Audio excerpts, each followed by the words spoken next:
Hello everyone, you are welcome on your YouTube channel the bigger real estate. My name is Ajay Narang. आज हम बात करेंगे कि हमें रीसेल में जाना चाहिए या हमें जो है फ्रेश प्रॉपर्टी में जाना चाहिए। ये हमेशा एक कंफ्यूजन रहती है। ऑल्दो जो इन्वेस्टर होता है वो कहीं ना कहीं अपना माइंड मेकअप करके ही आता है उसे किस तरफ जाना चाहिए। बट मैंने जो देखा है, जो मेरा एक्सपीरियंस है, जो मुझे लगता है कि जो एंड यूजर होता है वो कंफ्यूज होता है कि उसको रेडी टू मूव प्रॉपर्टी में जाना चाहिए या उसको जो है अंडर कंस्ट्रक्शन प्रॉपर्टी में जाना चाहिए। ऑल्दो इन्वेस्टर भी कई बार कंफ्यूज होता है, बट मैंने एंड यूजर को ज्यादा कंफ्यूज होते हुए देखा है इस पॉइंट के ऊपर। तो आज हम उसके ऊपर बात करेंगे, प्लस माइनस के डिस्कशन करेंगे। ज्यादा लेंथी वीडियो नहीं करेंगे, क्रिस्प डिस्कशन करेंगे और लास्ट में कंक्लूजन के पहुंचेंगे कि हमें आई थिंक आप पहुंच जाओगे कि आपको रेडी टू मूव लेनी चाहिए या अंडर कंस्ट्रक्शन लेनी चाहिए। सो चलिए स्टार्ट करते हैं हमारे इस कंपैरिजन से।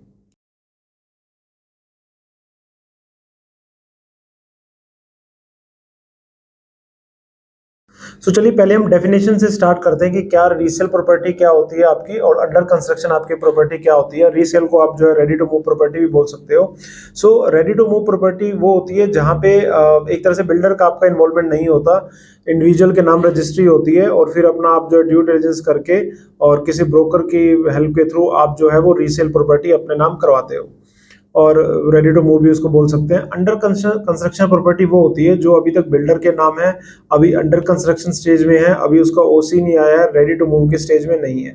तो ये है आपकी जो है रीसेल और अंडर कंस्ट्रक्शन।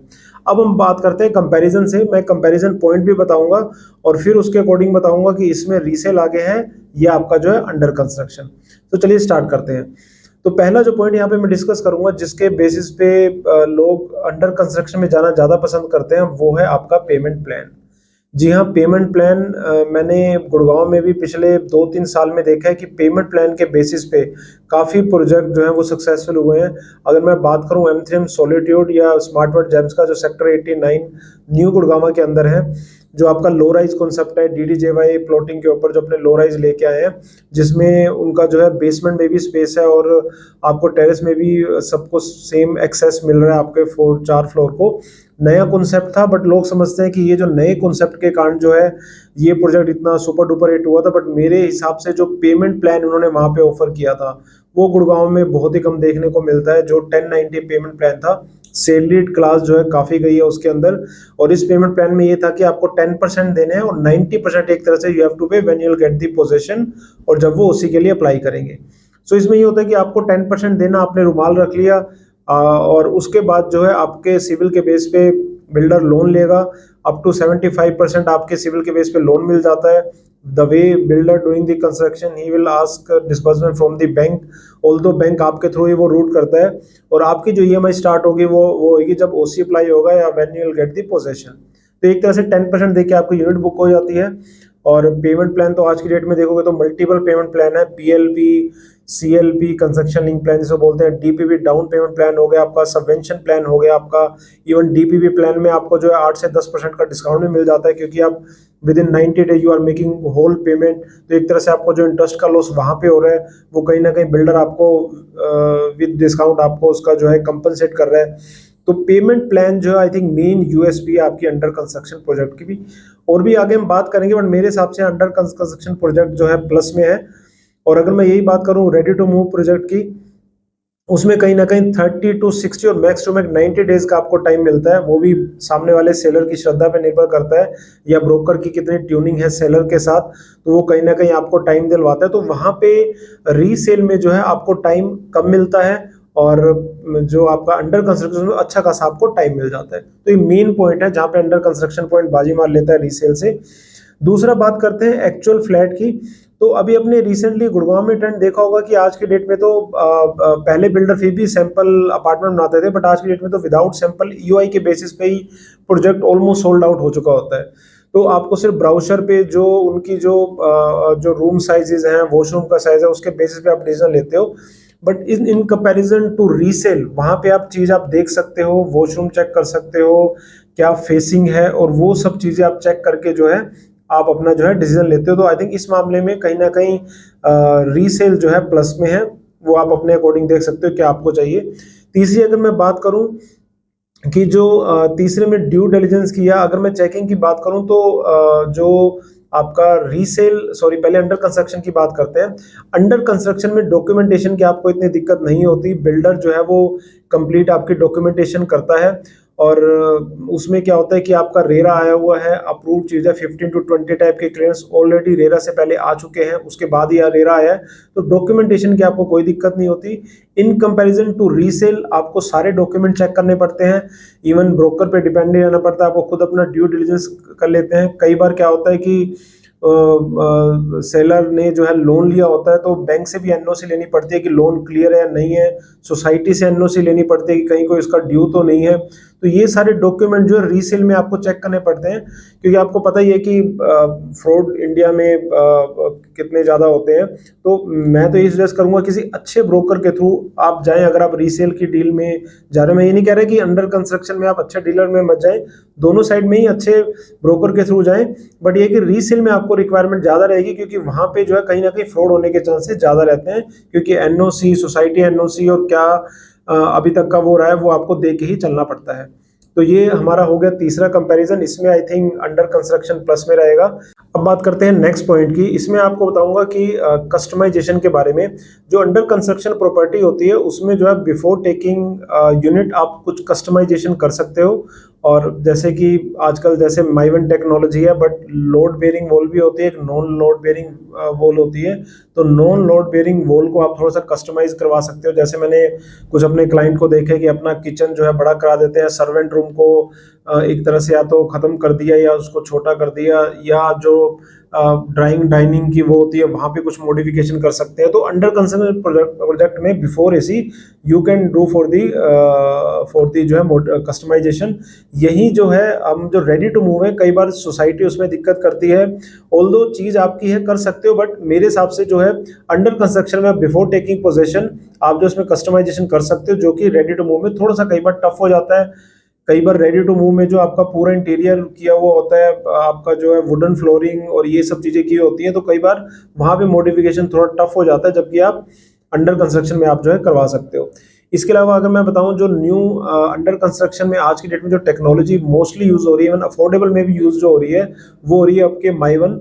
माइवन की लाइफ थोड़ी सी उससे ज़्यादा होती है, ऑल्दो माइवन कॉस्टली भी होता है रेड ब्रिक से, ऐश ब्रिक से।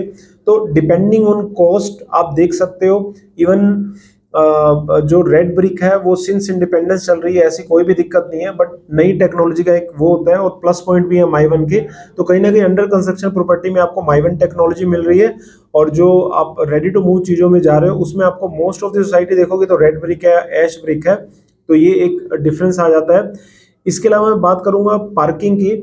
जो न्यू आपकी सोसाइटीज बन रही है उसमें पार्किंग को इस हिसाब से टेक केयर किया जा रहा है कि अगर 1, 2 या 3 पार्किंग भी है घर में, तो एक तो आपकी डेडिकेटेड पार्किंग होगी, 1 या 2 गाड़ी या तो आप एडिशनल परचेज कर सकते हो बिफोर टेकिंग पोजेशन, या आपका जो विजिटर पार्किंग इतनी होती है कि आप कहीं ना कहीं उसको अकोमोडेट कर सकते हो। In comparison to under construction आप रेडी टू मूव की बात करो तो वहाँ कहीं ना कहीं पुरानी सीजीएस सोसाइटी आप देख लो या पुराने आप सेक्टर में जाकर देख लो, पार्किंग का एक मेजर चैलेंज रहता है। और दिल्ली वाले मोस्टली या तो पार्किंग या तो फिर क्लब हाउस के चक्कर में आते हैं, तो वो कहीं ना कहीं जो उनका जो चाव रहता है वो अंडर कंस्ट्रक्शन प्रॉपर्टी में रहता है, रादर देन जो है आपका जो है रेडी टू मूव। तो ये एक आपका हो गया।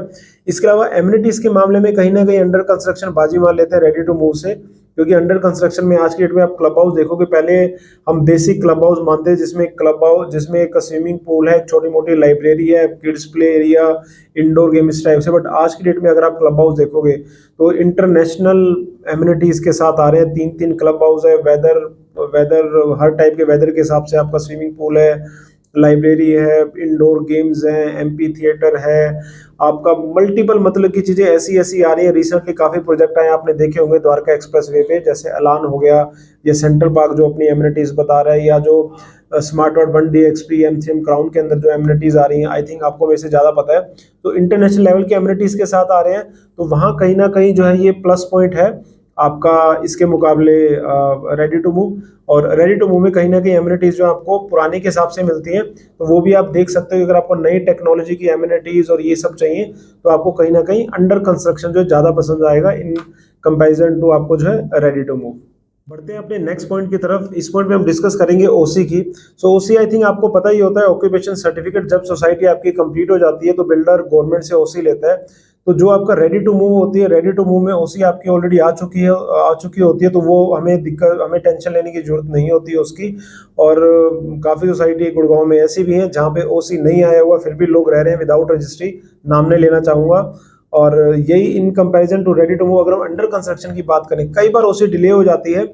ऑल्दो रेरा आने के बाद ये केसेस कम हुए हैं। रीजन मीन, पहले जो रेरा आने से पहले, रेरा जब इम्प्लीमेंटेशन नहीं था तो क्या चीज़ें होती थी कि बिल्डर एक प्रोजेक्ट का पैसा दूसरे का तीसरे में, और जहां आपकी जो है वो स्टक हो गया एक प्रोजेक्ट, वो कहीं ना कहीं चीज़ें डिले हो जाती थी। इवन प्रोजेक्ट कंप्लीट होने के बाद भी ओसी नहीं आती थी।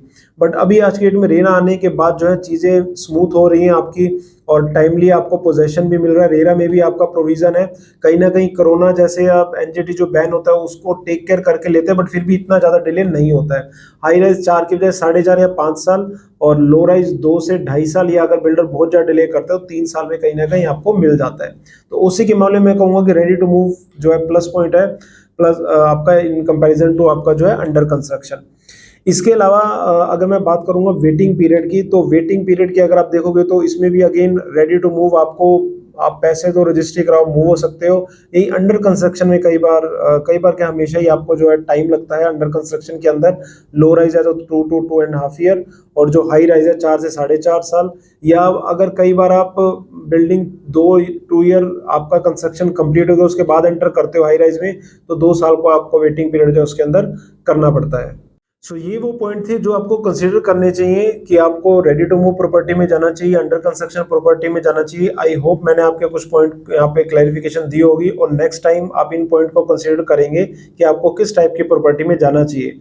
बाकी आप अगर कोई एंड यूज या इन्वेस्टमेंट पर्पस के लिए जो है आप रेजिडेंशियल प्लॉट या एसयू या कमर्शियल को सर्च कर रहे हैं, तो आप मेरी टीम से नीचे दिए गए नंबर पे कांटेक्ट कर सकते हैं, और टेलीग्राम चैनल भी सब्सक्राइब कर सकते हैं जिसका लिंक मैंने नीचे दे दिया है। बाकी अगर वीडियो अच्छा लगा तो इसको लाइक कर देना, और चैनल अभी तक सब्सक्राइब नहीं किया तो सब्सक्राइब कर लेना। बाय।